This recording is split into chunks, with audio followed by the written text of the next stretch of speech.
Hello guys, welcome back to our channel. രോഹിത്തിന്റെ case അന്വേഷിക്കാൻ വേണ്ടി പുതിയ ഉദ്യോഗസ്ഥൻ വരുന്നെന്നറിഞ്ഞ സുസ്മിത ഒരു പരിഭ്രാന്തിയോടെ നിൽക്കുകയാണ്.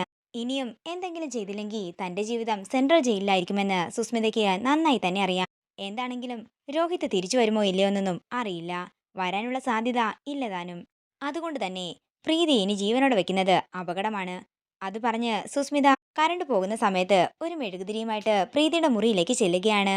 ആരും തന്നെ നോക്കുന്നില്ലെന്ന് ഉറപ്പുവരുത്തിയതിനു ശേഷം സുസ്മിത ആ മെഴുകുതിരി കൊണ്ടുപോയി പ്രീതിയുടെ മുറിയിലെ ജനലിന്റെ കർട്ടന്റെ താഴെ വെക്കുകയാണ്. എന്നാൽ രാഘവൻ നായർ സുസ്മിത മെഴുകുതിരിയുമായിട്ട് പ്രീതിയുടെ മുറിയിലേക്ക് പോകുന്നത് ശ്രദ്ധിക്കുന്നുണ്ടായിരുന്നു. അങ്ങനെ സുസ്മിത ആ മെഴുകുതിരി അവിടെ കൊണ്ട് വെക്കുകയും കർട്ടനിലേക്ക് തീ പിടിച്ച് പ്രീതിയുടെ മുറിയിലൊട്ടാകെ തീ പിടിക്കുന്നു. അതിലെ വരുന്ന വിഷ്ണുവും ശാലിനിയും ഈ കാഴ്ച കാണുകയും അവര് സത്യഭാമയുടെ അകത്ത് വന്ന് കാര്യം പറഞ്ഞ് പ്രീതിയുടെ മുറിയിലേക്ക് ഓടിക്കേറുകയുമാണ്. പ്രീതിയെ അപകടമൊന്നും കൂടാതെ വിഷ്ണുവും ശാലിനിയും കൂടി രക്ഷപ്പെടുത്തുന്നു. അപ്പോഴാണ് ശാലിനി പറയുന്നത്, കർട്ടന്റെ താഴെ ആരോ മെഴുകുതിരി കത്തിച്ചു വെച്ചിട്ടുണ്ടായിരുന്നു, അങ്ങനെയാ ഈ അപകടം ഉണ്ടായത്. ഇത് കേൾക്കുന്ന ഭാമ ഒരു ഞെട്ടലോട് ചോദിക്കുകയാണ്, അതിനിപ്പോ ആരാ മെഴുകുതിരിയുമായിട്ട് പ്രീതിയുടെ മുറിയിലേക്ക് പോയത്? ഇത് കേൾക്കുന്ന രാഘവൻ നായർ പറയുകയാണ്, എനിക്കറിയാം ആരാണെന്ന്.